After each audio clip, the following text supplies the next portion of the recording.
देखो हमने last class में देखा था डीएनए के बारे में। डीएनए के बारे में हमने क्या जानकारी ली?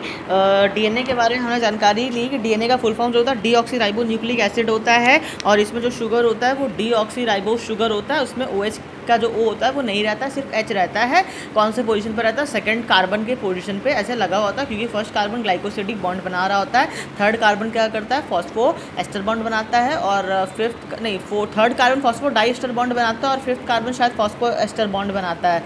लाइक दिस ऐसे करके कुछ होगा, ठीक है, क्योंकि हाँ फिफ्थ कार्बन ही फॉस्फो एस्टर बॉन्ड बनाएगा, क्योंकि वो अपने फॉस्फोरिक एसिड से बॉन्ड करके रखा हुआ है, ठीक है।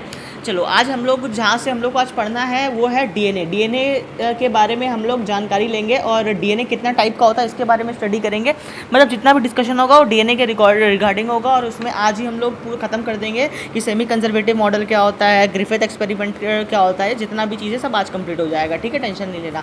सबसे पहली बात तो डीएनए क्या होता है। देखो डीएनए जो होता है ना, ये कहाँ पे प्रेजेंट होता है? न्यूक्लियस के अंदर प्रेजेंट होता है। और डीएनए जो होता है वो एसिडिक होता है, क्योंकि देखो इसका नाम देखो, डीऑक्सी राइबो न्यूक्लिक एसिड, नाम में लिखा हुआ एसिड, राइबो न्यूक्लिक एसिड नाम में क्या रखा हुआ है? एसिड रखा हुआ है। ये क्या होता है? एसिडिक होता है, इसका pH 7 से कम होता है, जाहिर सी बात है, तभी एसिड है ये।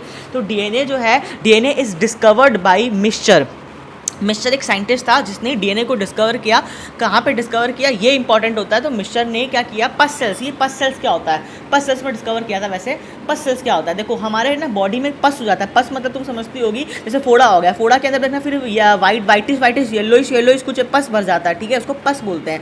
तो क्या किया ये जो मिक्सचर साइंटिस्ट था, इसने पस को पॉप कर, इसने पिंपल को पॉप कर दिया, उससे पस निकला। तो उस पस को क्या किया? माइक्रोस्कोप में वो किया, उसको स्टडी किया, तो उससे उसने डीएनए को आइडेंटिफाई किया या डिस्कवर किया। तो DNA is discovered by mixture in the पस सेल्स। एंड उसने उस समय तो भाई नामकरण नहीं था ना, कोई गाइडलाइंस थोड़ी थी गवर्नमेंट की कि भैया जो आप पस से निकाल रहे हो, जो सेल्स निकाल रहे हो, सेल्स के न्यूक्लियस में आप जाओगे तो उसको डीएनए ही कहो।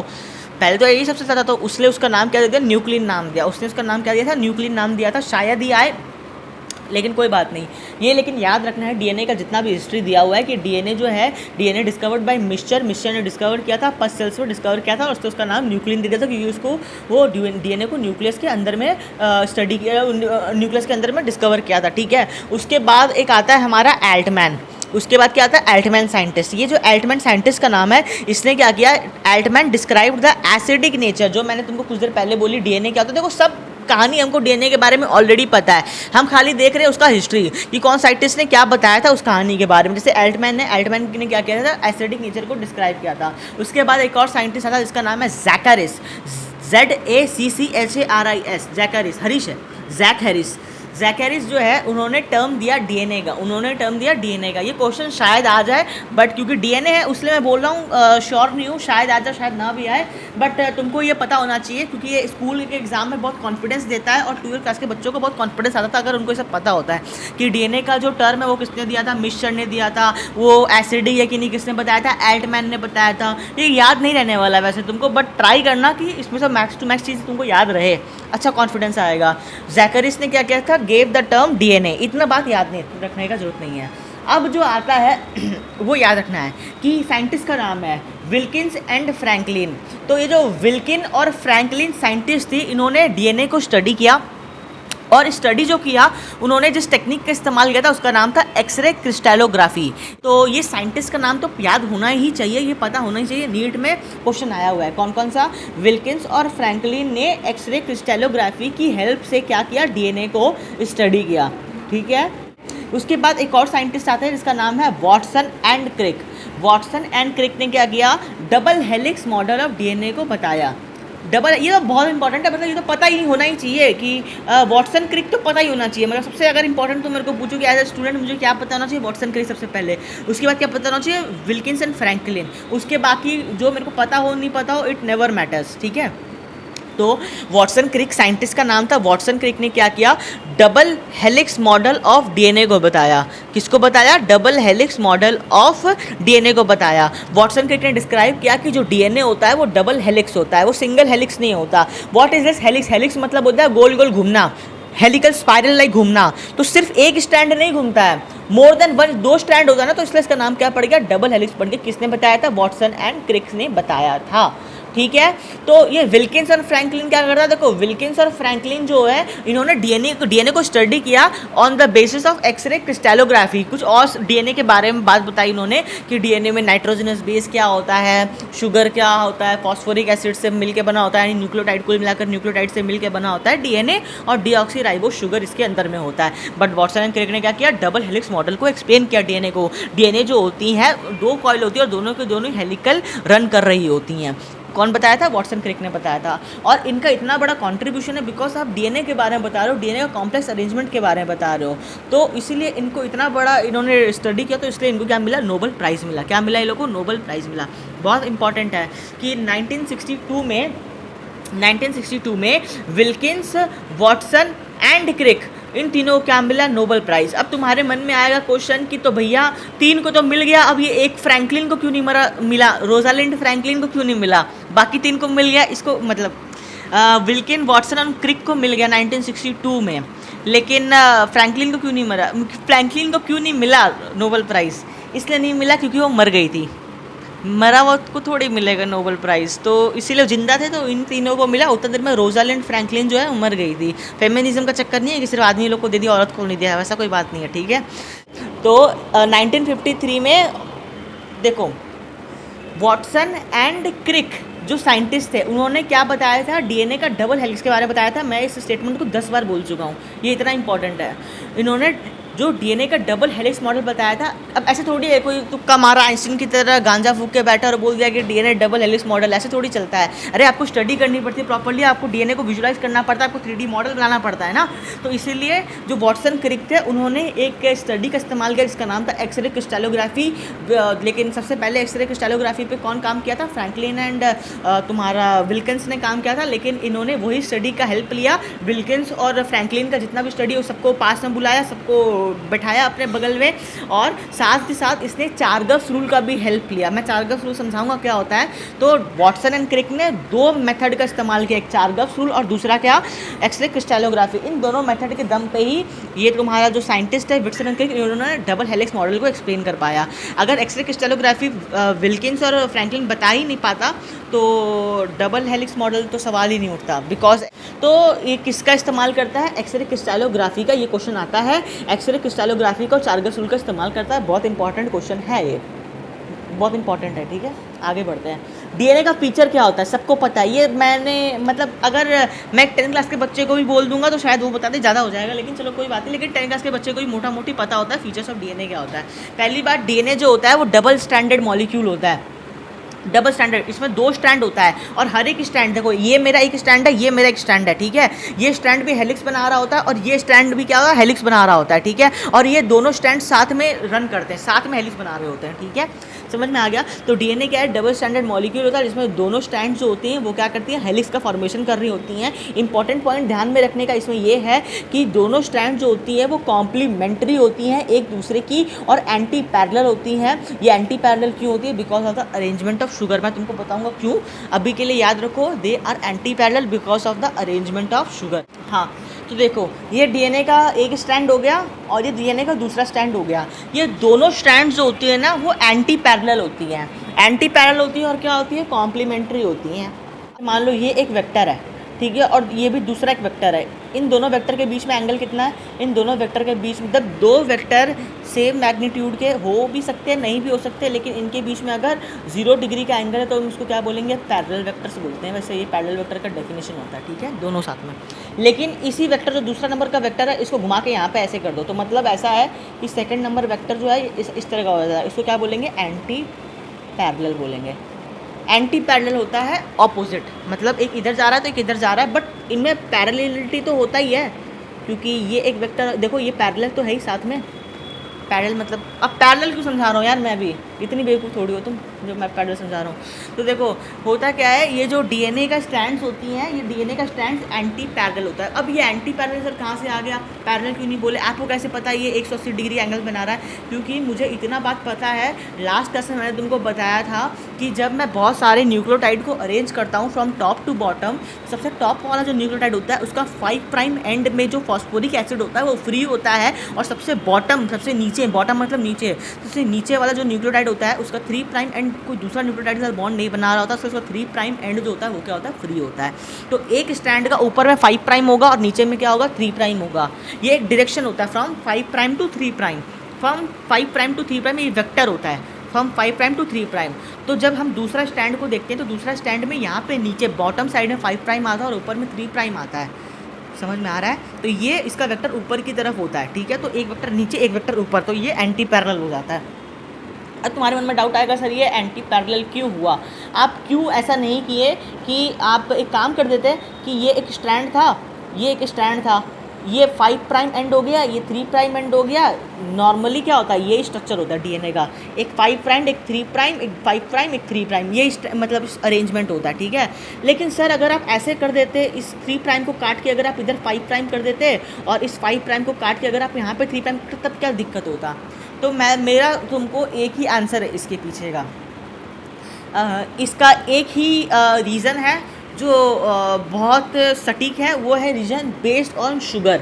शुगर से मतलब क्या चीज़ को समझना तुम बहुत। ये एक स्ट्रैंड है, ये भी एक स्ट्रैंड है, ठीक है। ये स्ट्रैंड में अगर ये न्यूक्लियोटाइड ले लो और ये न्यूक्लियोटाइड ले लो, तो होता क्या है, ये ऑक्सीजन है और ऐसे बॉन्ड बना लिया, और ये ऑक्सीजन है और ऐसे बॉन्ड बना लिया। देखो इस केस में यहाँ पे क्या आएगा, CH2OH, और यहाँ पे क्या लग जाएगा, फॉस्फोरिक एसिड लग जाएगा जो बॉन्ड बना लिया। और इस केस में क्या हो जाएगा, यहाँ पे CH2OH और यहाँ पे तुम्हारा फॉस्फोरिक एसिड बॉन्ड बना लिया। तो ये क्या बना लेता है तुम्हारा, एक वो हम लोग बताए थे स्टेयर केस का जो हाथ रखने का जो एरिया होता है वो बना लेता है, एक बेस बना लेता है, ठीक है। तो ये देखो ये बेस बना लिया, ये आउटलाइन स्ट्रक्चर बना लिया। देखो ये ऑक्सीजन पहले ऊपर में था, हर ऐसा ही होगा जितना भी न्यूक्लियोटाइड ले लो। लेकिन इस केस में क्या होगा, न्यूक्लियोटाइड जो होगा वो उल्टा हो जाएगा, मतलब उल्टा हो जाएगा। क्यों उल्टा हुआ, क्योंकि हमको स्टेबिलिटी चाहिए था, हम नहीं चाहते हमारा जो नाइट्रोजनस बेस है वो एक्सपोज हो जाए। बिकॉज अगर ये उल्टा ना हो के अगर ये ऐसा कुछ हुआ होता, सेम इसी की तरह आइडेंटिकल अगर इस साइड में भी हुआ होता, तो क्या होता, बाहर में क्या आता, नाइट्रोजनस बेस आता, और जब बाहर में नाइट्रोजनस बेस आता तो उसमें म्यूटेशन हो जाता और ये बहुत खतरनाक हो जाता, ठीक है। देखो ये एक स्ट्रैंड है और ये एक और स्ट्रैंड है, ठीक है। यहाँ पे अगर मैं इस पॉइंट के बारे में बात करूँ जहाँ पे न्यूक्लियोटाइड प्रेजेंट होगा, इस पॉइंट में अगर मैं शुगर बनाऊँगा तो शुगर जो है वो इस तरीके का बनेगा। और इस पॉइंट में भी अगर मैं सेम यही बना देता शुगर को, तो होता क्या, इस जगह पे CH2OH होता और इस जगह पे CH2OH होता। ये जो CH2OH है ये तो बैकबोन बना रहा होता, CH2OH के साथ क्या लग रहा होता, फॉस्फोरिक एसिड लग रहा होता, और इसके साथ क्या लगेगा, फॉस्फोरिक एसिड लगेगा। तो अंदर में क्या आ जाता, ल्यूमेन में क्या आ जाता, ल्यूमेन में तो ये आ जाता ना, ये बैकबोन तो बाहर में बनना चाहिए, अंदर में तो अंदर में नाइट्रोजनस बेस रहना चाहिए। बिकॉज हम हमेशा क्या चाहते हैं कि हमारा जो भी कोड्स हो वो प्रोटेक्टेड हो फ्रॉम द एनवायरनमेंट, ठीक है। तो अगर ये मेरा स्किन है, स्किन का सरफेस, इस पर सनलाइट गिरेगा तो इस स्किन के सरफेस पे क्या होगा, बहुत सारा सेल्स होगा, हर एक सेल्स में क्या होगा, न्यूक्लियस होगा, न्यूक्लियस के अंदर में क्या होगा, डीएनए होगा। मतलब हमारे हाथों के सेल्स के अंदर में क्या है, डीएनए है। तो ये डीएनए का अगर मैं जो नाइट्रोजनस बेसिस है उसको मैं अंदर में रखूँगा, नाइट्रोजनस बेसिस को अंदर में रखूँगा, फॉर एग्जाम्पल प्यूरिन और पायरीमिडीन। मैंने लास्ट क्लास में तुमको ये बात बताई थी कि प्यूरिन जो होता है कभी भी प्यूरिन के साथ बॉन्ड नहीं बनाता, वो किसके साथ बनाता है, पायरीमिडीन के साथ बनाता है, ताकि एकोमोडेट कर पाए अंदर में। नहीं तो अगर दोनों प्यूरिन, दोनों बड़ा बड़ा स्ट्रक्चर को अगर तुम ले लोगे डबल रिंग का, तो ये तो रिपेल करेगा ना एक दूसरे को, समझ में आ रहा होगा। तो इसीलिए दोनों को क्या करते हैं हम लोग, एक प्यूरिन के साथ एक क्या करते हैं, एक पायरीमिडीन को रखते हैं और इसको ल्यूमेन के अंदर में प्रोटेक्टेड रखते हैं। मतलब ऐसा अगर एक डीएनए का स्टैंड है, दूसरा इसको अंदर में प्रोटेक्टेड रखते हैं, क्योंकि और बाहर से अगर सनलाइट आया तो सिर्फ फॉस्फोरिक एसिड या शुगर को इफेक्ट कर सकता है, अंदर के नाइट्रोजनस बेस को इफेक्ट ना करे, इसलिए नाइट्रोजन बेस को प्रोटेक्टेड रखते हैं हम लोग, ठीक है। क्योंकि उसमें इन्फॉर्मेशन होता है कि एडेनिन के बाद थाइमिन आया, थाइमिन के वजह से मान लो ये प्यूरिन है, प्यूरिन का एग्जाम्पल क्या होता है, पूजा मतलब हो गया तुम्हारा गुआनिन या एडिनाइन, ठीक है। और पायरीमिडीन एग्जाम्पल क्या होता है, CUT। तो ये डीएनए है तो यूरासिल तो होगा नहीं, ये C और T होगा। तो अगर मान लो इधर प्यूरिन में G लगा हुआ है तो पायरीमिडीन में क्या लगा हुआ होगा, साइटोसिन लगा हुआ होगा।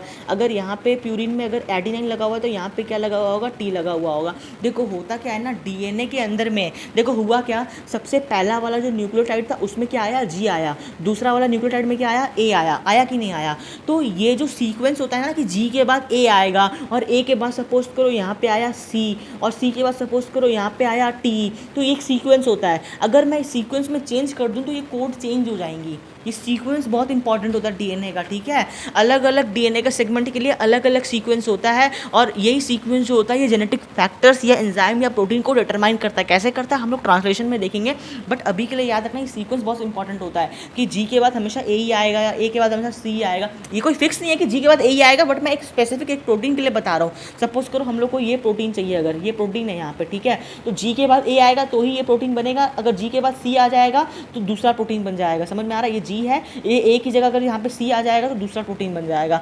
क्लियर हो रहा है तुमको? मतलब हर एक प्रोटीन के लिए क्या यहाँ पे सीक्वेंस होता है वो फिक्स होता है। तो इस सीक्वेंस में हम नहीं चाहते कि म्यूटेशन हो जाए। म्यूटेशन कैसे होगा, अब मैं तुमको बेस्ट एग्जांपल बताऊँ म्यूटेशन का। मैंने तुमको लास्ट क्लास में बताया था पायरीमिडिन के लिए। पायरीमिडिन के लिए मैंने तुमको बताया था, देखो अगर तुम गौर से देखोगी, अगर पायरीमिडिन के बारे में अगर तुम जानोगी तो पायरीमिडिन यहाँ पे आया तुम्हारा। देखो यहाँ पे हुआ क्या था, यहाँ पे एक मिथाइलेशन बोल की चीज़ हुआ था, ऑक्सीडेटिव डीएमाइनेशन बोल की चीज़ हुआ था। ये सब भी एक म्यूटेशन ही होता है। मतलब किसी भी ऑक्सीडेटिव डीएमाइनेशन मतलब क्या होता है, मतलब ये होता है कि NH2 को हटा के क्या कर दो तुम, सॉरी O को हटा के NH2, नहीं NH2 को हटा के O का एडिशन कर दो, यही होता है ना।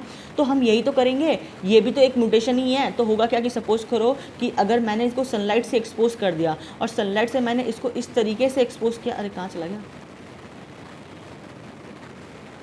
कहाँ चला गया,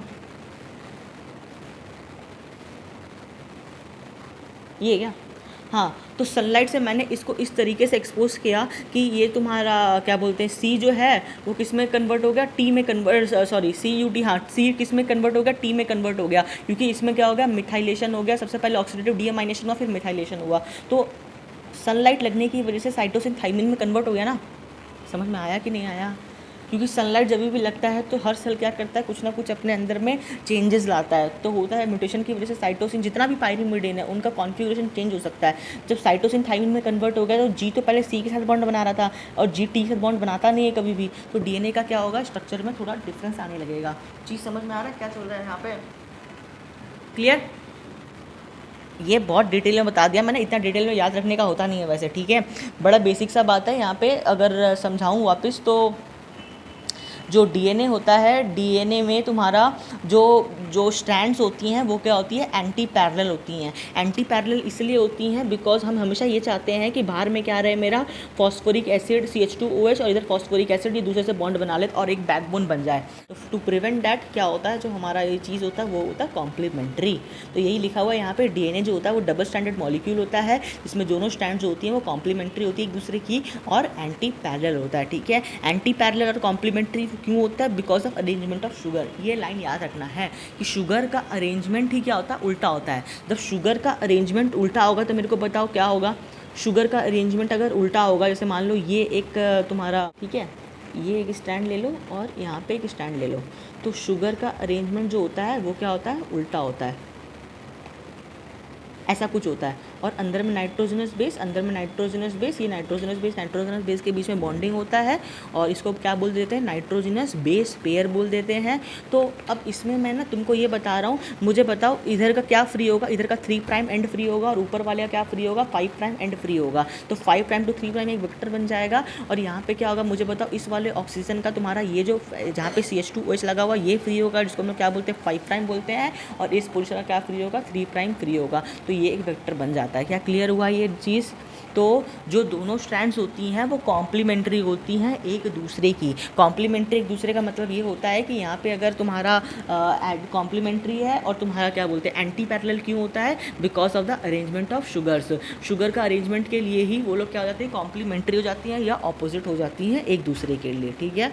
ये लाइन अगर क्लियर हो गया तो हम लोग आगे बढ़ते। बहुत टाइम वेस्ट कर दिया इस लाइन में मैंने। चलो, डीएनए इस एसिडिक इन नेचर, क्यों एसिडिक होता है, क्योंकि इसमें फॉस्फोरिक एसिड लगा हुआ होता है। लास्ट क्लास में मैंने बताया था फॉस्फोरिक एसिड की वजह से डीएनए एसिडिक होता है। इसके बाद एक और देखो, ये लाइन रह गया, डीएनए क्या करती है, एब्जॉर्ब करती है अल्ट्रावायलेट रेडिएशन की due to presence of the nitrogenous base. ये नाइट्रोजनस बेसेस जो होते हैं ना, जैसे कि तुम्हारा एडेनाइन, गुआनिन, पायरीमिडिन में तुम्हारा साइटोसिन, थाइमिन, ये सब जितना भी होता है, ये सब सनलाइट या अल्ट्रावायलेट रेडिएशन को एब्जॉर्ब कर लेती हैं। और जब ये एब्जॉर्ब कर लेती है तो इनमें म्यूटेशन हो जाता है। ये थाइमिन क्या हो जाती है, बहुत सारी थाइमिन डाइमराइजेशन हो जाता है। डाइमराइजेशन मतलब ये होता है कि दो थाइमिन क्या हो गई, साथ में जुड़ गई, चिपचिपी हो गई, because of absorption of sunlight. समझ में आ रहा है तुमको क्या हो रहा है? तो इसीलिए क्या करते हैं, डीएनए जो होती है, हम लोग कहते हैं ना डीएनए क्या करता है, सनलाइट को एब्जॉर्ब करता है। और इसीलिए भैया तुम अगर ज़्यादा धूप में जाओगे, ज़्यादा अगर अफ्रीका में चले गए जहाँ पे धूप बहुत ज़्यादा पड़ा, तो वहाँ पे स्किन कैंसर होने का चांस बढ़ जाता है। क्यों स्किन कैंसर होता है? बिकॉज अगर तुम धूप में ज़्यादा जाओगे तो क्या होगा, तुम्हारा जो सेल्स है वो क्या हो जाएगा, एक्सपोज हो जाएगा, और उसका डीएनए में क्या हो जाएगा, म्यूटेशन हो जाएगा, और तुमको कैंसर हो जाएगा। ठीक है, बहुत ही बेसिक सा रीज़न है। अच्छा, एक और क्वेश्चन भी आता है, क्वेश्चन ये कभी नहीं पूछेगा कि मैक्सिमम एब्जॉर्प्शन कौन सा वेवलेंथ पे होता है, 260 नैनोमीटर पे होता है, कोई नहीं पूछेगा। मतलब 260 नैनोमीटर जो सनलाइट होता है उस पर जो नाइट्रोजन बेस होता है वो मैक्सिमम सनलाइट को एब्जॉर्ब कर लेता है। ठीक है, बोथ स्ट्रैंड्स ऑफ डीएनए जो होती हैं वो प्लेक्टोनिक कॉइलिंग को शो करती हैं। ये प्लेक्टोनिक कॉइलिंग क्या होता है, coiling around a common axis. तुमको समझ में आ रहा है? जैसे मान लो अगर मैं तुम्हारे सामने ये पेन रख दूँ, तो जो मेरा डीएनए का स्टैंड होगा, ये मतलब अगर तुमने पोल डांस कभी देखा होगा, पोल डांस, तो उसमें जो फीमेल मेनली फीमेल ही करती है, पोल डांस मेल नहीं करती, मेल करेगा तो कितना अजीब लगेगा, खुद सोचो।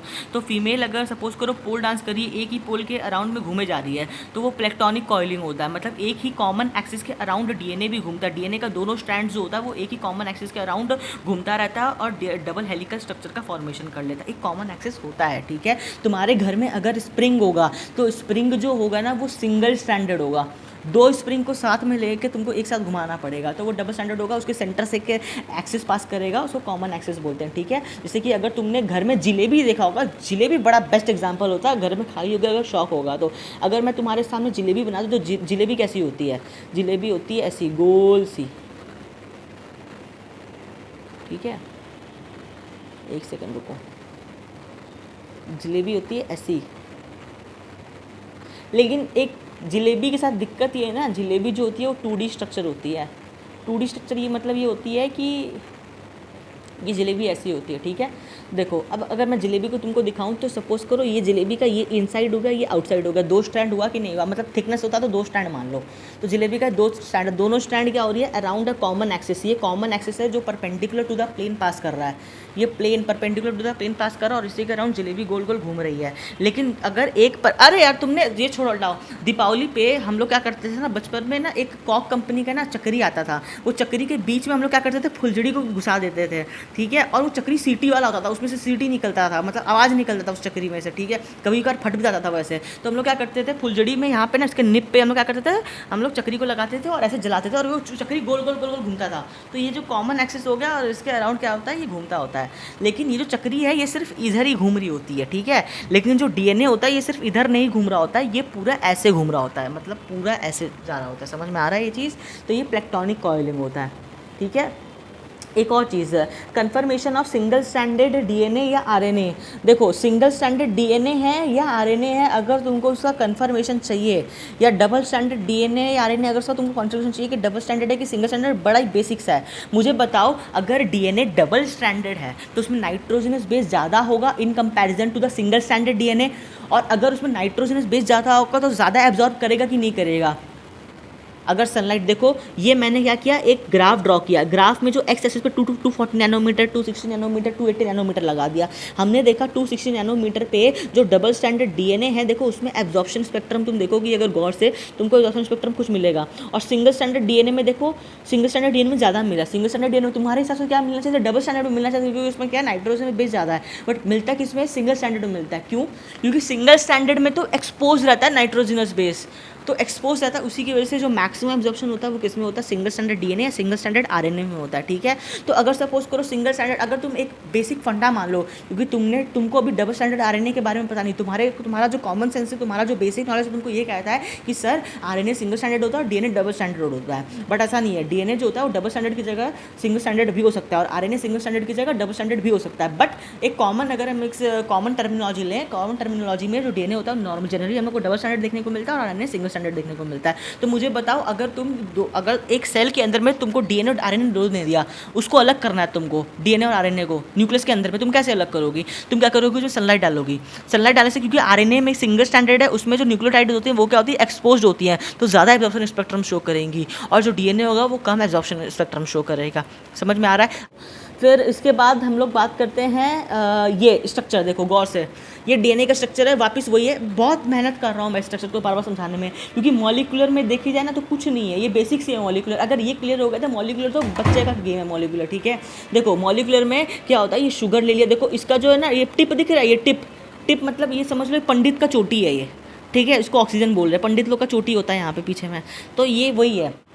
देखो तो ये पंडित का टोपी है। देखो यहाँ पे 5 प्राइम एंड जो है फॉस्फो एस्टर बॉन्ड बना रहा है और 3 प्राइम एंड जो है फॉस्फो डाइस्टर बॉन्ड बना रहा है। देखो नीट में इतने ही आसान आसान क्वेश्चन आते हैं, कोई टफ नहीं आता, ठीक है, टफ तो हम लोग बनाते हैं जानबूझ के अपने आप से। देखो यहाँ पे इसका चोटी नीचे की तरफ आ गया, 5 प्राइम एंड क्या है इसका फ्री, और 3 प्राइम एंड पे नीचे में देखो क्या लगा हुआ है, OH लगा हुआ है। वो यहाँ पे भी क्वेश्चन पूछ सकते हैं क्योंकि 3 प्राइम एंड तो फ्री होता है, तो यहाँ पे क्या लगेगा, OH लगेगा।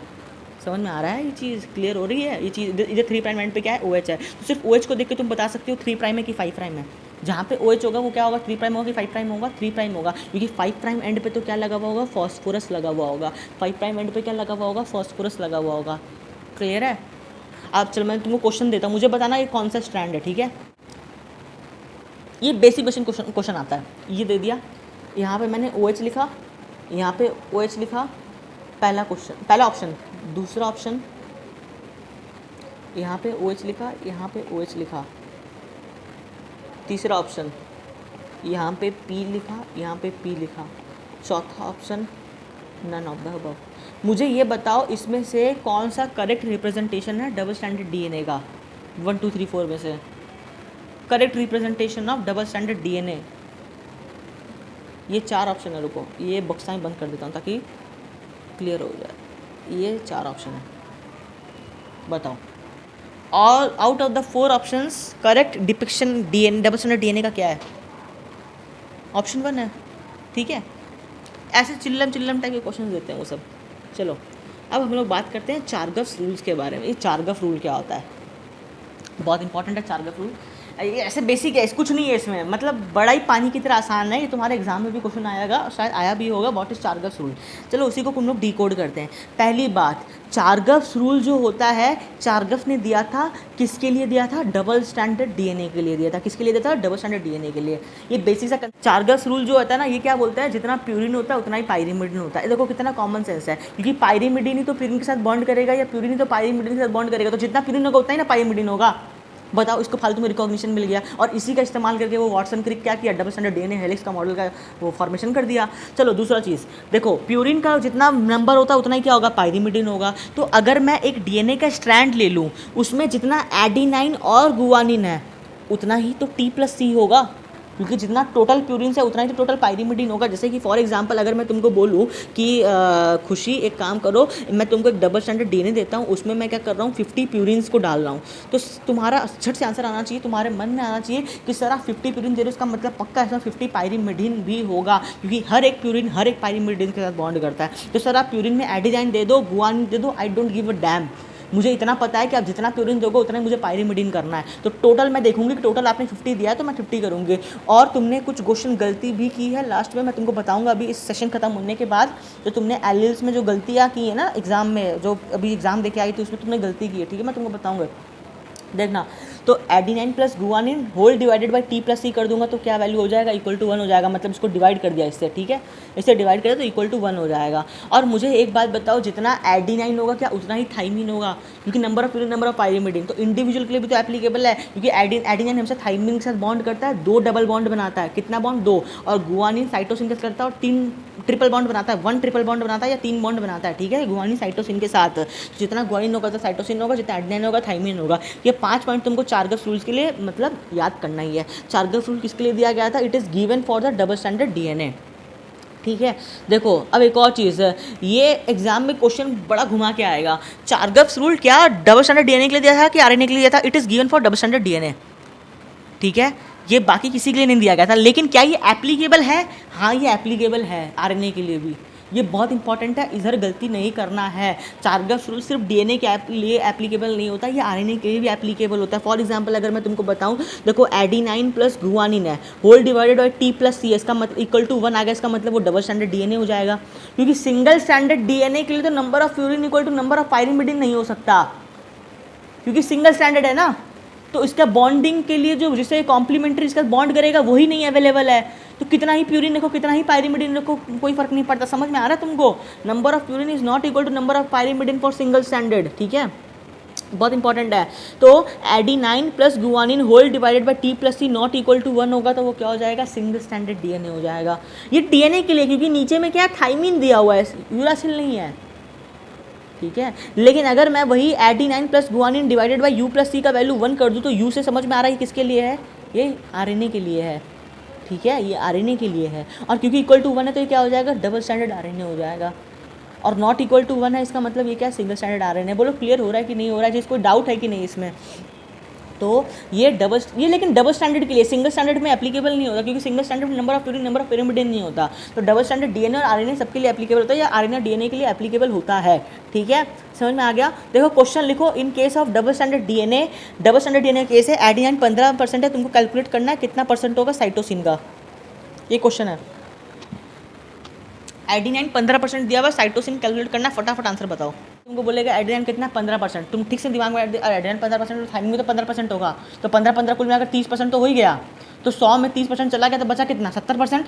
तो गुआनिन या साइटोसिन कितना बनाएगा, 70% बनाएगा। जितना गुआनिन होता है साइटोसिन होता है, तो 70 को आधा कर दो, 35 दे दो, 2 सेकंड में आएगा। जितना तुम करके खत्म किया उससे पहले अब खत्म कर दिया, आंसर कितना होगा, 35% होगा। एक और क्वेश्चन लिखो, एक unknown piece of genetic material है, चाहे DNA RNA, we don't know कि डीएनए है कि आरएनए है। ठीक है, ये unknown piece of genetic material है। ठीक है, एडिनाइन जो है वो 35% दिया हुआ है, और गुआनिन जो है वो भी 35% दिया हुआ है, और साइटोसिन 15% दिया हुआ है, थाइमिन ही 15% है। तो मुझे बताओ जेनेटिक मटेरियल कौन सा है, डीएनए है कि आरएनए, और डीएनए में भी सिंगल स्टैंडर्ड है कि डबल स्टैंडर्ड है, आरएनए है तो आरएनए में सिंगल स्टैंडर्ड कि डबल स्टैंडर्ड, बताओ।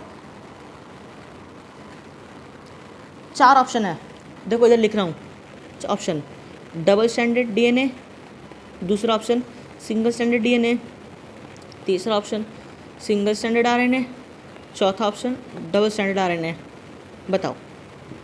हाँ, इधर थाइमिन दिया हुआ है, 2 ऑप्शन काट देना। ठीक है, अगर A plus C divide by G plus C है तो it is always double standard DNA, बताओ ये ट्रू है कि नहीं। ये बताओ ये है क्या, A plus T divided by G plus C. हाँ हाँ, तो ये अगर इक्वल टू 1 है, इसका मतलब A plus T equal to G plus C, हमको क्या पता क्या है क्या नहीं। तो क्वेश्चन आया then it is always double standard DNA, false statement. ये थोड़ी होता है, ये होता है A plus G divided by T plus C, ये हमेशा डबल स्टैंडर्ड डीएनए होगा। ठीक है, अच्छा एक और ऑप्शन दिया, A equal to T, G equal to C, क्या ये डबल स्टैंडर्ड डीएनए है ऑलवेज। सही है। देखो इधर लिखा हुआ है रेयरली नहीं हो सकता, मुझे नहीं पता कैसे नहीं हो सकता, क्योंकि हमेशा ही होगा, ऑलवेज डबल स्टैंडर्ड डीएनए होगा। शायद उस समय हम नशा करके पढ़ रहा हो, उससे लिख दिया हो। ठीक है, तो कोई बात नहीं। देखो बेस रेशियो, अगला क्वेश्चन आता है चार्गस रूल्स के बाद, बेस रेशियो क्या आता है, बेस रेशियो। बेस रेशियो मतलब क्या होता है, नाइट्रोजनस बेस का रेशियो। मतलब एडिनाइन अगर थाइमिन के साथ बॉन्ड करता है और गुआनिन अगर साइटोसिन के साथ बॉन्ड करता है, तो जिसके साथ बॉन्ड किया उसको इधर लिखा A प्लस टी ऊपर में, A प्लस जी नहीं है, ये A प्लस टी और G प्लस सी है। पता है ये इतना इंपॉर्टेंट है क्योंकि बच्चे लोग अक्सर कन्फ्यूज़ हो जाते हैं, वो बोलते हैं कि सर ये चार्गस रूल और बेस रेशियो में डिफरेंस ही नहीं समझ में आ रहा। अरे चार्गस रूल से तुमको ये बोलता है जितना प्यूरिन है होल डिवाइडेड बाई जितना पाइरीमिडीन इक्वल टू 1, लेकिन यहाँ पे whole total purine divided by total pyrimidine नहीं है, it is the nitrogenous base which is bonding with each other. जैसे आइडियन अगर थाइमिन के साथ बॉन्ड बनाए तो A plus T divided by G plus C, ये बेस रेशियो होता है। ठीक है, ये जो बेस रेशियो होता है ये स्पीसीज स्पेसिफिक होता है, मैं तुमको बताऊंगा कैसे स्पीसीज स्पेसिफिक होता है। ठीक है, अब मुझे बताओ अगर एक बैक्टीरिया है, बैक्टीरिया में अगर G और C सबसे ज़्यादा है, वैसे भी प्रोकैरियोट्स में सेल डिवीजन चैप्टर में ये चीज़ लिखा हुआ है कि प्रोकैरियोट्स में सेल डिवीजन में ये चीज़ लिखा हुआ है कि प्रोकैरियोट्स होता है उसमें जो नाइट्रोजन बेस और गुआनिन साइटोसिन सबसे ज़्यादा होता है। ठीक है, तुमने ध्यान दिया हो पता नहीं मुझे, पर ये लिखा हुआ है, वो लोग GC रिच होते हैं, GC रिच होते हैं, गुआनिन और साइटोसिन रिच होते हैं। तो अगर GC सबसे ज़्यादा हो जाएगा गुआनिन साइटोसिन तो क्या हो जाएगा, बेस रेशियो कम हो जाएगा ना, बेस रेशियो तो कम हो जाएगा क्योंकि G और C सबसे ज़्यादा है। तो यानी जो भी प्रोकैरियोटिक होता है जिसमें G और C सबसे ज़्यादा रिच होता है उसका बेस रेशियो क्या होता है, सबसे कम होता है। समझ में आ गया। और जो भी यूकैरियोटिक होता है जिसमें A प्लस टी सबसे ज़्यादा होता है उसका बेस रेशियो ग्रेटर देन 1 होता है। कॉमन सेंस है, बेस रेशियो या तो ग्रेटर देन 1 होगा या लेस देन 1 होगा। ये स्पीसीज स्पेसिफिक होता है, बहुत इंपॉर्टेंट है ये। ठीक है, जैसे कि अगर मैं तुमको बताऊं, माइटोकॉन्ड्रिया में ये चीज़ हम लोग को देखने को मिलता है, माइटोकॉन्ड्रिया में <1 होता है। फिर तुम्हारा दूसरा प्रोकैरियोट्स में देखो ये जीसी टाइप का हो जाएगा और इसमें एटी टाइप का हो जाएगा, क्योंकि जी और सी में ट्रिपल बॉन्ड होता है, तो इसमें जो हाइड्रोजन बॉन्ड होता है उसका नंबर एटी में लेस होता है और इसमें ज़्यादा होता है, क्योंकि इसमें 3 हाइड्रोजन बॉन्डिंग होते हैं और इसमें 2 हाइड्रोजन बॉन्डिंग होती है। ये यूकेरियोट में देखने को मिलता है, ये प्रोकैरियोट्स में देखने को मिलता है, वो भी किसमें, साइटोप्लाज्मिक डीएनए। मैंने साइटोप्लाज्मिक डीएनए बताया था किसमें होता है, प्लास्टिड में होता है और माइटोकॉन्ड्रिया में होता है, वो जीसी रिच होते हैं, ठीक है। और एक और चीज़ मुझे बताओ, एडिनाइन और थाइमिन के बीच में क्या है, हाइड्रोजन बॉन्ड है। और मुझे बताओ गुआनिन साइटोसिन के बीच में क्या हाइड्रोजन बॉन्ड है, एक में डबल हाइड्रोजन बॉन्ड है, एक में ट्रिपल हाइड्रोजन बॉन्ड है। तो जिसमें हाइड्रोजन बॉन्ड, अगर बॉन्ड सबसे ज़्यादा है तो मुझे बताओ उसका मेल्टिंग टेम्परेचर लो होगा कि हाई होगा। कम टेम्परेचर पे ही वो मेल्ट कर जाएगा क्योंकि वो बॉन्ड बना चुका है ऑलरेडी। समझ में आ रहा होगा, मेल्टिंग टेम्परेचर टीएम बोलते हैं। मेल्टिंग टेम्परेचर जो होता है वो लो होता है, लेकिन क्योंकि इसमें 3 बॉन्ड है तो इसको मेल्ट करने का टेम्परेचर क्या होता है, इसको अगर तुमको मेल्ट करना है तो तुमको क्या करना पड़ेगा, बहुत ज़्यादा टेम्परेचर देना पड़ेगा। तो इसका मेल्टिंग टेम्परेचर क्या होता है, ज़्यादा होता है। तो ये क्वेश्चन पूछेंगे हाई टीएम और लो टीएम वाला, ठीक है। इसका एग्जांपल क्या होता है, यूकेरियोटिक सेल से, जैसे हमारा ह्यूमन के केस में लीवर का सेल्स ले लो, जो लीवर है हमारे इधर लीवर प्रेजेंट है, लीवर का अगर तुम कोई भी सेल निकालो तो उसके अंदर में एडेनिन और थाइमिन क्या होता है, सबसे ज़्यादा होता है in comparison to guanine and cytosine, ठीक है। और ये और कुछ याद नहीं रखना है, ह्यूमन का लीवर सेल याद रखना है, उसका टीएम जो मेल्टिंग टेम्परेचर होता है वो कम होता है। क्यों कम होता है, क्योंकि बॉन्ड कम होता है, तो इसका कम टेम्परेचर में मेल्ट कर जाएगा। और क्योंकि इसमें बॉन्ड सबसे ज़्यादा होता है तो ज़्यादा टेम्परेचर देना पड़ेगा इसको मेल्ट करने के लिए, ठीक है। ये बॉन्ड ज़्यादा होता है, तो यही बेसिक्स है। एक और क्वेश्चन आता है मेल्टिंग टेम्परेचर का, देखो ये रहा मेल्टिंग टेम्परेचर। मेल्टिंग टेम्परेचर का डेफिनेशन है, ये तुम्हारे पूछेंगे बोर्ड्स में कि मेल्टिंग टेम्परेचर या सी वैल्यू बताओ क्या होता है। बहुत इजी है बताना। देखो, the point eight which denaturation completes when temperature is, देखो व्हाट इज मेल्टिंग टेम्परेचर, कितना टेम्परेचर दे कि वो चीज़ मेल्ट हो जाए। तुम्हारे घर में मोमबत्ती है, मोमबत्ती को कितना टेम्परेचर पे दो कि मोमबत्ती मेल्ट हो जाए, तो उसको क्या बोलेंगे, मेल्टिंग टेम्परेचर बोलेंगे। तो जिस टेम्परेचर पे डीएनए का डीनेचुरेशन हो जाए, नेचुरेशन मतलब क्या होता है, इनके बीच में बॉन्डिंग होता है, एडेनिन थाइमिन और गुआनिन साइटोसिन का, तो इनके पीछे बॉन्ड होता है। तो अगर तुम टेम्परेचर दोगी तो बॉन्ड क्या हो जाएगा, टूट जाएगा और दोनों स्टैंड क्या हो जाएगा, अलग अलग हो जाएगा। सो उन्हें क्या बोलते हैं, डीनेचुरेशन बोलते हैं। केमिस्ट्री में भी आएगा what is denaturation of proteins. Egg में भी यही होता है, अगर तुम एग को मैंने फोड़ा और उसको अगर मैंने तवा पर डाल दिया, तवा गर्म है तो देखना वो वाइट वाइट हो जाता है और सेंटर पे येलो रहता है, ठीक है। ऑमलेट देखा होगा अगर तुमने, तो वाइट क्या होता है, वो एल्बुमिन होता है।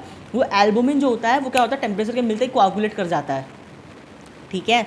तो होता क्या है, द पॉइंट, वो डीनेचुरेशन होता है प्रोटीन का। वो जो जैसे ही हमने टेम्परेचर दिया तो प्रोटीन क्या होता है, हाई टेम्परेचर डीनेचुरेट हो जाता है। बहुत इंपॉर्टेंट है, केमिस्ट्री में तुमको सर पढ़ाएंगे, अगर पढ़ाएंगे तो ठीक है, अगर नहीं पढ़ाएंगे तो फिर मेरे को बताना, मैं पढ़ा दूंगा। The point eight which denaturation completes, जिस पॉइंट पे दोनों डीएनए के स्टैंड्स अलग अलग हो जाए इसको हम लोग क्या बोलेंगे, मेल्टिंग टेम्परेचर बोलेंगे, ठीक है। When temperature is rest at the melting temperature, ठीक है, समझ में आ गया।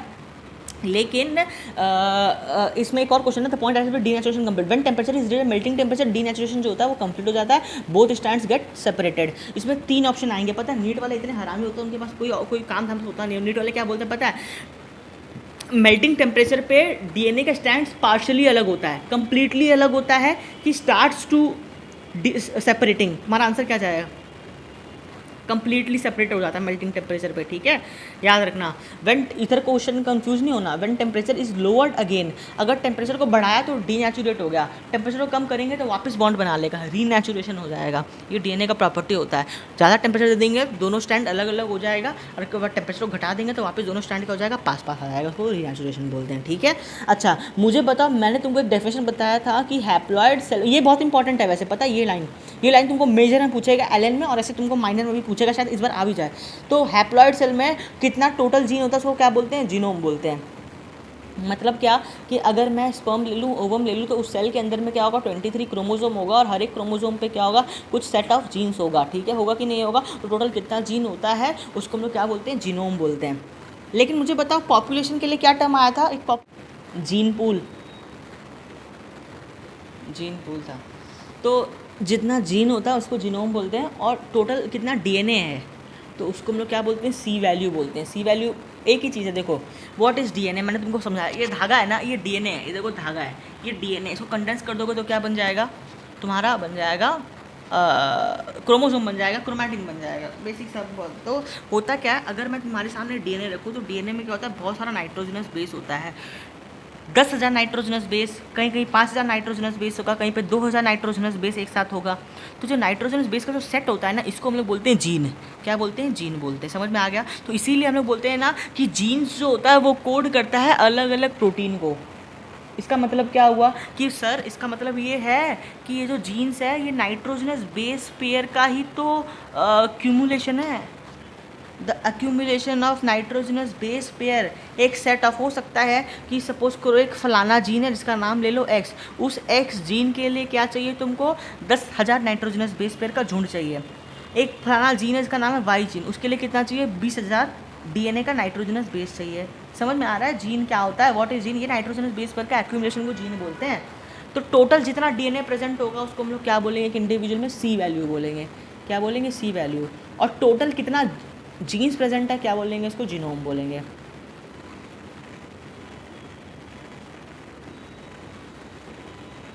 क्या बोलेंगे? जीनोम बोलेंगे। जीनोम और सी वैल्यू समझ में आया। एक और चीज़ समझना, ये जो जीन मैंने बोला ना, ये जीन है, इसमें क्या है, मैंने सपोज करो एग्जांपल 10,000 नाइट्रोजनस बेस है, 10,000 नाइट्रोजनस बेस पेयर्स है, एडिनाइन, थाइमीन, गुआनिन, साइटोसिन, इसका भी एक सीक्वेंस है। अगर इस सीक्वेंस में अगर तुम कुछ भी चेंज कर देती हो, जैसे मान लो एडिनाइन थाइमीन बॉन्ड है, उसके नीचे में गुआनिन साइटोसिन का बॉन्ड है, एडिनाइन थाइमीन गुआनिन साइटोसिन, फिर इसके बाद एडिनाइन थाइमीन, फिर गुआनिन साइटोसिन, एडिनाइन थाइमीन, फिर नीचे गुआनिन साइटोसिन। अगर तुम इसका सीक्वेंस को चेंज कर दोगे, जैसे for example adenine thymine, adenine thymine, guanine cytosine, guanine cytosine, adenine thymine, adenine thymine, guanine cytosine, guanine cytosine, दो एक साथ में रिपीट कर रही हो, तो इसमें क्या होगा, इसमें तुम्हारा ये अलग जीन के लिए अलग जीन हो जाएगा ये। तो सीक्वेंस इंपॉर्टेंट होता है। Set of nitrogenous base pair gene को बनाता है, और वो जीन का एक प्रॉपर्टी होता है sequence of that nitrogenous base. ठीक है, लिख लो वहाँ पे कि set of nitrogenous base pair represent genes. Set of nitrogenous base pairs, देखना, nitrogenous base pair represent genes.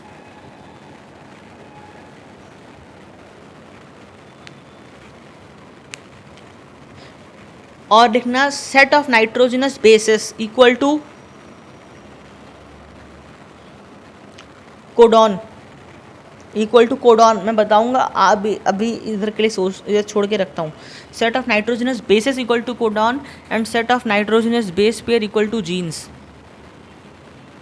Set of nitrogenous base pairs equal to gene and set of nitrogenous bases equal to codon. बताऊंगा क्या होता है।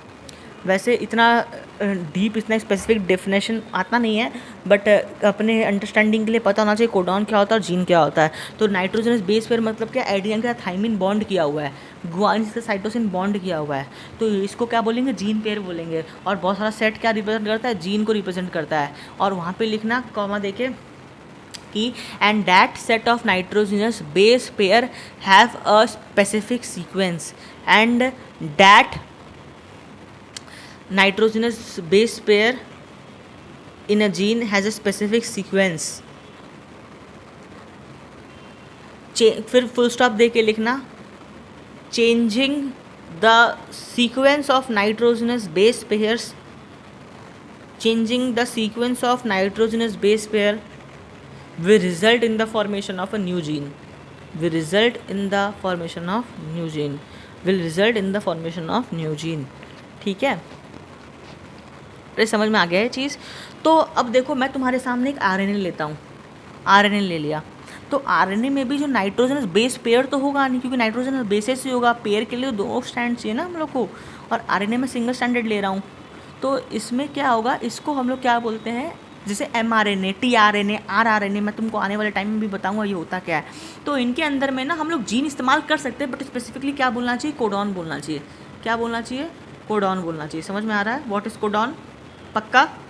अगर pair को ले लेंगे तो जीन बोलेंगे, और इंडिविजुअल तो क्या बोलेंगे, कोडॉन बोलेंगे। ठीक है, क्योंकि कोड कर रहे होते हैं, ये कोड कर रहे होते हैं, मारने का मेन काम कोडॉन कोड करने का होता है। क्या ये सी वैल्यू का डेफिनेशन तुमसे वो पूछेंगे।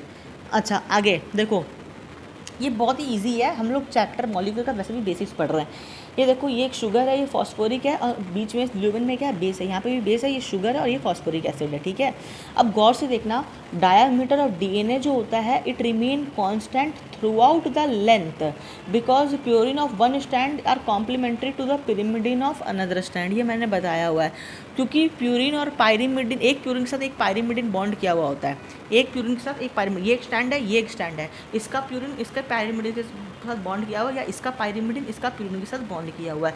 तो ये जो डायमीटर होता है बिटवीन दिस टू, ये हमेशा कांस्टेंट होता है। अगर दो पायरिमिडिन साथ में आ जाएगा तो डायमीटर बढ़ जाएगा ना। समझ में आ रहा है, डायमीटर क्या हो जाएगा, बढ़ जाएगा। होता क्या, ये दोनों स्टैंड्स होता है, ये गोल गोल घुमा हुआ होता है, हेलिकली घूम रहा होता है। ठीक है, दो स्टैंड्स, ये दो स्टैंड्स के बीच में क्या होता है, नाइट्रोजनस बेसिस होता है। तुम देखो ये एक स्टैंड है डीएनए का, ये एक और स्टैंड है, इनके बीच में अगर तुम गौर से देखोगी तो दो बेसिस के बीच में कितना डिफरेंस है, 2.8 या 3 एंगस्ट्रॉम।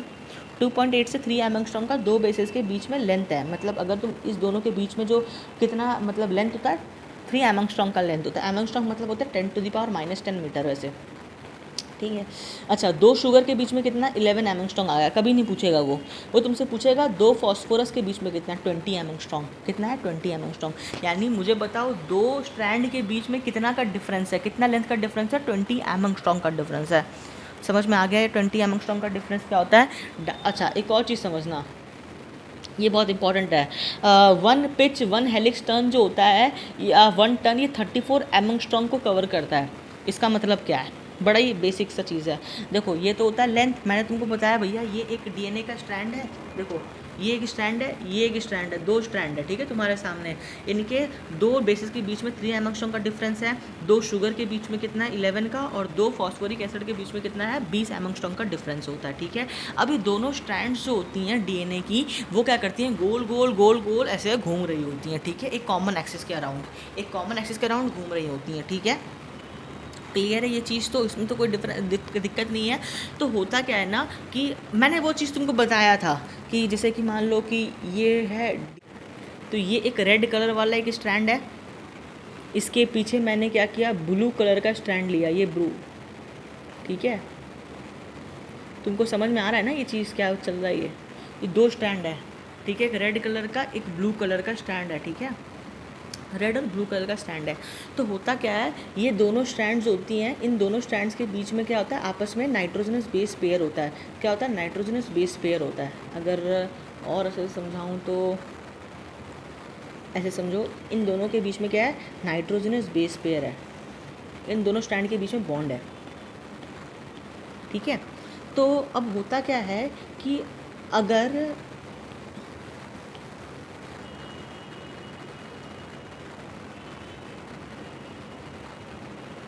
हाँ, तो होता क्या है ना कि अगर मैं एक काम करूँ, यहाँ पे मैंने कट कर दूँ, यहाँ पे कट कर दूँ, तो ये जितना ये लेंथ है पीछे वाले का, और इसको मैं चपटा दूँ ऐसे ऊपर में, यहाँ पे मैं फोर्स दूँ, यहाँ पे ऐसे फोर्स दूँ कि मैं इस वाले स्ट्रैंड को पकड़ लूँ। समझना एक चीज़, व्यू एक सेकंड रुको, ड्रॉ। तो होगा क्या कि मैं अगर इस पॉइंट को ऐसे उंगली से पकड़ लूँ, ये मेरा उंगली है, ठीक है, ढंग से देखना, ये मेरा हाथ है। अगर मैं इस पॉइंट को पकड़ लूँ और इस पॉइंट को मैं लेके यहाँ पे दबा दूँ, तो होगा क्या, ये पूरा स्ट्रैंड एक गोल बन जाएगा। ये मैंने लास्ट क्लास में बताया था। इस पॉइंट को पकड़ूँ और इस पॉइंट के साथ मिला दूँ, तो ये पूरा एक स्ट्रैंड बन जाएगा, ठीक है, तो एक सर्कल बन जाएगा। तो मुझे बताओ कितना लेंथ ऑफ डीएनए एक कंप्लीट सर्कल बनाएगा। उसको बोलते हैं वन पिच। क्या बोलते हैं, वन पिच बोलते हैं, ठीक है। जैसे कि तुम अपने घर में भी एक्सपेरिमेंट कर सकते हो। जैसे कि सपोज़ करो, अगर मैं तुमको बहुत अच्छे से समझाऊँ अगर, तो ये मेरा ईयरफोन है, ठीक है, फॉर एग्ज़ाम्पल। तो ये ईयरफोन है, तो ये ईयरफोन क्या हो रहा है ना, ये ऐसे कॉइल किया हुआ है, मतलब ऐसे मेरे हाथ के अराउंड, ये मेरा हाथ ले लो, ये मेरा ऐसे कॉइल किया हुआ है, बेस्ट एग्जाम्पल है, ठीक है। ये बेस्ट एग्जाम्पल है, मेरा हाथ दिख रहा होगा तुमको, ठीक है, इसे कॉइल किया हुआ है, ये कॉइल किया हुआ है, ठीक है, ऐसे। तो अब करूँगा क्या, ये जो दो स्टैंड दिख रहा है तुमको, ये कॉइलिंग किया हुआ, एक कॉमन एक्सिस, एक हाथ के अराउंड मेरे ये कॉइल किया हुआ है। तो मैं क्या करूँगा, मैं यहाँ से जहाँ पे वाइट वाइट है यहाँ पे कट कर दूँगा। जैसे ही मैं यहाँ पे कट करूँगा और ये जो पॉइंट दिख रहा है यहाँ पे कट करूँगा, तो इन दोनों पॉइंट को अगर मैं मिला दूँगा तो ये एक सर्कल नहीं बन जाएगा, बन जाएगा ना। अगर गौर से देखो मेरा हाथ, अगर तो अगर ऐसा है कि ये जो स्टैंड तुमको दिख रहा होगा, ये स्टैंड हुआ कैसे, ये स्टैंड पहले पीछे गया और फिर पीछे से सामने की तरफ आया, ठीक है। मतलब यहाँ से स्टार्ट हुआ ये स्टैंड, फिर स्टैंड कहाँ गया, पीछे गया, और पीछे जब गया तो इधर से ये पीछे से इधर से टर्न मार के वाइट वाइट तुमको दिख रहा होगा। तो होगा कि जैसे ही स्टैंड पीछे की तरफ जा रहा होगा, एक कट यहाँ पे मारा, और जैसे ही स्टैंड पीछे घूम के यहाँ पे आया तो यहाँ पे कट मारा। इन दोनों को जोड़ देंगे तो ये इतना लेंथ ऑफ डीएनए मुझे मिलेगा, इतना लेंथ मिलेगा ना, जो एक पूरा कंप्लीट टर्न बना रहा होगा। समझ में आ रहा है। अपने हाथ में करो, अपने हाथ में एक वायर लो, एक काम करो, अपने हाथ में कोई भी वायर होगा, अगर तुम्हारे पास ईयरफोन का या किसी का भी, तो वायर लेके ऐसे गोल बनाओ और खुद विजुअलाइज करो इस चीज़ को। तो वन पिच या वन हेलिक्स टर्न इसको बोलते हैं, या वन टर्न जो होता है वो कितना डीएनए का लेंथ को कवर करता है, 34 एंगस्ट्रॉम लेंथ ऑफ डीएनए एक टर्न बनाता है। 34 एंगस्ट्रॉम लेंथ ऑफ डीएनए क्या करता है, 1 टन बनाता है। ये मेरा अंगली देखो, 34 एंगस्ट्रॉम लेंथ ऑफ डीएनए क्या बनाता है, 1 टन बनाता है, जिसमें जो 22 एंगस्ट्रॉम है वो मेजर ग्रुप बनाता है और 12 एंगस्ट्रॉम जो है माइनर ग्रुप बनाता है। देखो ये तुम्हारे सामने एग्जाम्पल रखा हुआ है, ठीक है।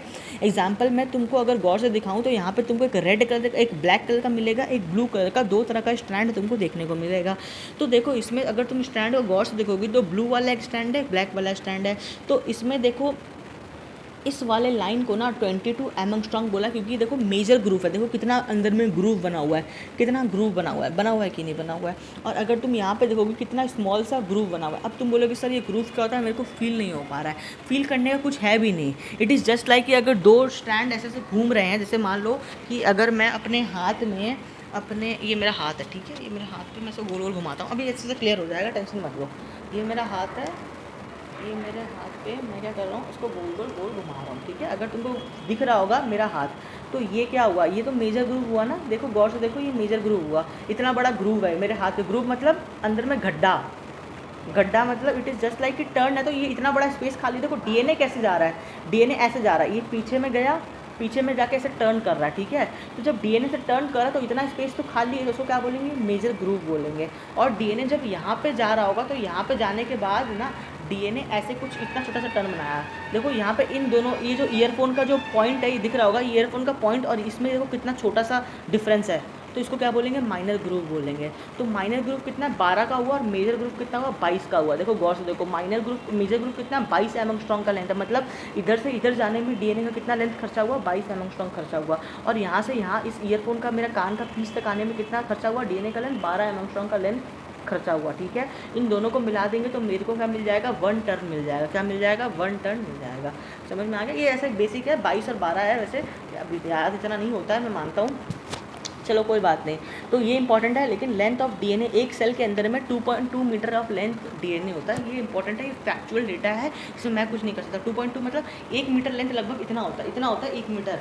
इसका दुगना करो और 0.2 और ऐड करो, मतलब इतना बड़ा डीएनए है। सोचो एक इतना इट्टू सा सेल में इतना सारा डीएनए भरा हुआ, इतना बड़ा लंबा लेंथ का डीएनए कैसे भरा हुआ है, सुपर कॉइलिंग करके भरा हुआ है। कैसे है, सुपर कॉइलिंग करके। हम लोग उसके बारे में देखेंगे, खैर कोई बात नहीं। तो मुझे बताओ 34 एंगस्ट्रॉम लेंथ का डीएनए जो होता है एक सर्कुलर टर्न बनाता है, एक सर्कुलर टर्न बनाता है 34 एंगस्ट्रॉम का। उसमें 22 एंगस्ट्रॉम मेजर ग्रुप बनाता है और 12 एंगस्ट्रॉम क्या करता है, माइनर ग्रुप बनाता है। जो ये मेजर ग्रुप मेरे हाथ से तुमको दिखा इतना बड़ा, उसमें क्या होता है, हिस्टोन प्रोटीन आके जुड़ जाता है। उसमें क्या होता है, हिस्टोन प्रोटीन आके जुड़ जाता है। क्लियर है। मैं एक ही स्टेटमेंट को 5 बार रिपीट कर रहा हूँ ताकि कोई दिक्कत ना हो, कोई हड़बड़ी नहीं। हम लोग ज़्यादा कुछ नहीं पढ़े, हम लोग सिर्फ एक ही पेज पढ़े हैं अभी तक, ठीक है। कोई हड़बड़ाने की बात नहीं कि बहुत पढ़ा दिया। तो होता क्या, अगर मैं तुमको ये डीएनए बताऊँ तो ये डीएनए में अगर ये 2 स्ट्रैंड है मेरा डीएनए का, तो इन स्ट्रैंड्स के बीच में ये हो गया तुम्हारा मेजर ग्रुप और इधर बन गया तुम्हारा माइनर ग्रुप। इधर क्या बन गया, माइनर ग्रुप बन गया। तो यहाँ पे क्या होता है, हिस्टोन प्रोटीन गोल से आके फिक्स हो जाता है। इस मेजर ग्रुप में हिस्टोन प्रोटीन गोल से आके क्या होता है, फिक्स हो जाता है। समझ में आ गया, हिस्टोन प्रोटीन। और किससे, वाया मैग्नीशियम सॉल्ट लिंकेज। मतलब क्या होता है, मैग्नीशियम +2 है, तुमको समझ में आ रहा होगा। तो होता क्या है, ये हिस्टोन प्रोटीन देखो ब्लैक से मैंने बनाया ये हिस्टोन प्रोटीन। अब मैं रेड से तुमको मैग्नीशियम दिखा रहा हूँ। मैग्नीशियम के ऊपर +2 चार्ज है, मतलब एक बॉन्ड इससे बनाएगा और एक बॉन्ड किससे बनाएगा, इस स्ट्रैंड से बनाएगा। तो मैग्नीशियम +2 लिंकेज है। देखो मैग्नीशियम क्या है, +2 लिंकेज है, ठीक है।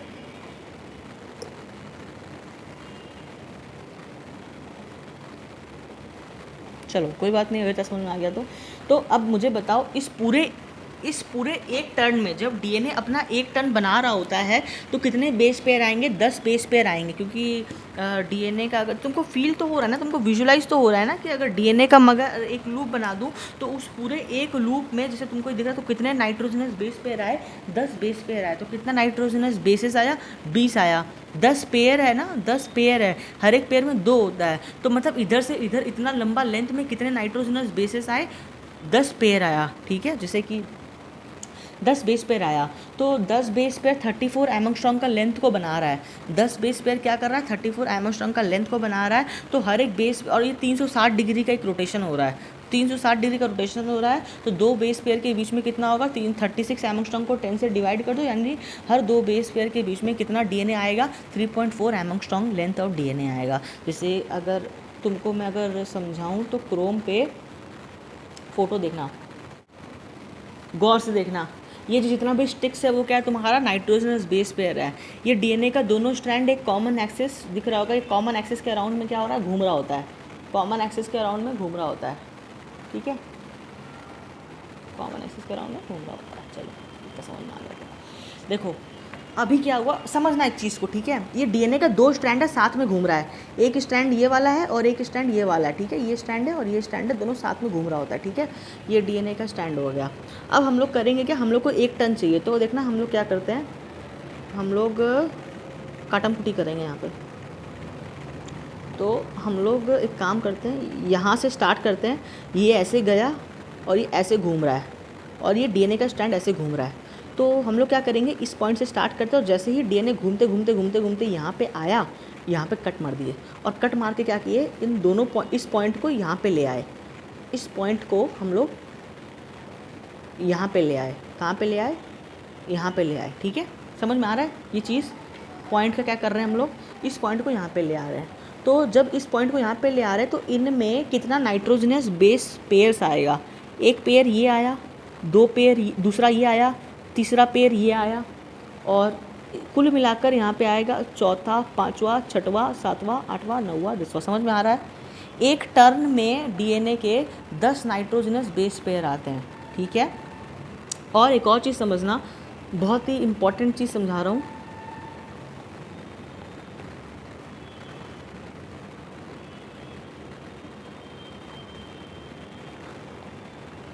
गौर से देखो इस डायग्राम को, गौर से देखो, ठीक है। इसमें ये कुल मिलाकर यहाँ से मैंने स्टार्ट किया था और मैंने यहाँ पे गया और इस पॉइंट पे कट लगा दिया और दोनों पॉइंट को जोड़ दिया। तो कुल मिलाकर ये डीएनए कितना लेंथ है, ये डीएनए का लेंथ कितना है, 34 एंगस्ट्रॉम। कितना लेंथ है, 34 एंगस्ट्रॉम का ये डीएनए का लेंथ है। कितना लेंथ है, 34 एंगस्ट्रॉम। इसमें कितना आया, 1 2 3 4 5 6 7 8 9 10, कुल मिलाकर कितना पेयर आया, 10 पेयर आया। अब तुम बोलोगे सर तो दूसरा स्टैंड आ गया, दूसरा स्टैंड मान लो ना ऐसा कुछ है डिफरेंट इसमें डिफरेंट वो क्या है, मतलब कोई उसमें मानना नहीं मानना तुम्हारे ऊपर है, ठीक है। इसमें कुछ नहीं है, ये 3D इमेजिनेशन है। समझ में आ रहा है। ये एक मैंने स्ट्रैंड बनाया, डीएनए का एक स्ट्रैंड बनाया, वो एक स्ट्रैंड ऐसे घूम रहा होता है। तो कितना लेंथ गया डीएनए का, 34 एंगस्ट्रॉम लेंथ चला गया। उसमें कितना बेस पेयर आया, 10 बेस पेयर आया। इस पूरे लेंथ में, इस 34 एंगस्ट्रॉम के पूरे लेंथ में कितना, 10 बेस पेयर आया। तो मुझे बताओ हर 2 बेस पेयर के बीच में कितना लेंथ होगा, 3.4 एंगस्ट्रॉम ही तो होगा, क्योंकि एक पूरे टर्न में 10 बेस पेयर आता है तो 34 एंगस्ट्रॉम कवर करता है। तो ये कितना हो गया, 3.4 एंगस्ट्रॉम। समझ में आ रहा है। ये क्वेश्चन कभी मत भूलना, 2 बेस पेयर के बीच में पूछेगा 3.4 एंगस्ट्रॉम होगा, मतलब 2 बेस पेयर के बीच में कितना लेंथ ऑफ डीएनए आया। अब क्या हुआ, ये 3D इमेजिनेशन है, बड़ा जोरदार डायग्राम है ये पॉइंट है, इसको थोड़ा मोटा कर देते हैं, ठीक है।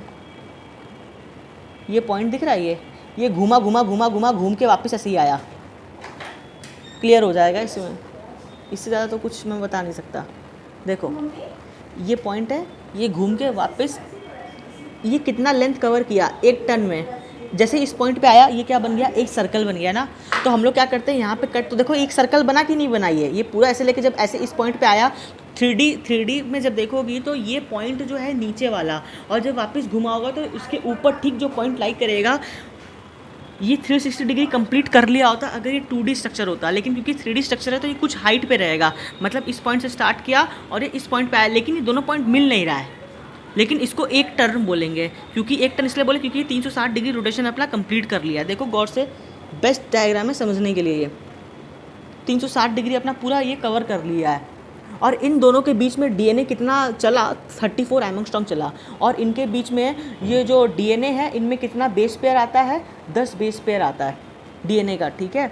तो जब 10 आता है तो मुझे बताओ 2 के बीच में कितना, 2 के बीच में कितना होगा, 3.4 होगा। बेसिक सही, तो बेस्ट एग्जांपल है, तुम इसका स्क्रीनशॉट भी ले सकते हो अगर तुमको समझना है तो, क्योंकि इससे बेस्ट तो कुछ हो ही नहीं सकता है पिच का। ये डेटा मत याद देना क्योंकि डेटा गलत है, ठीक है। ये डेटा 3 डायमेंशनल, अगर स्क्रीनशॉट लेना है तो तुमको। ये कॉमन एक्सेस हो गया, CA कॉमन एक्सेस। ये डीएनए का 34 एंगस्ट्रॉम का लेंथ हो गया, ऐसे लूप है। और ये दोनों पॉइंट क्या हो गया, आपस में कोइंसाइड कर रहा है। अगर इन दोनों इधर कट मार देंगे, इधर कट मार देंगे इसके आगे, और इन दोनों पॉइंट को जोड़ देंगे, ऐसे ऊपर वाला पॉइंट को नीचे ले आएंगे तो ये एक सर्कल बन जाएगा, ठीक है। ये समझाने का ट्राई कर रहा हूँ। चलो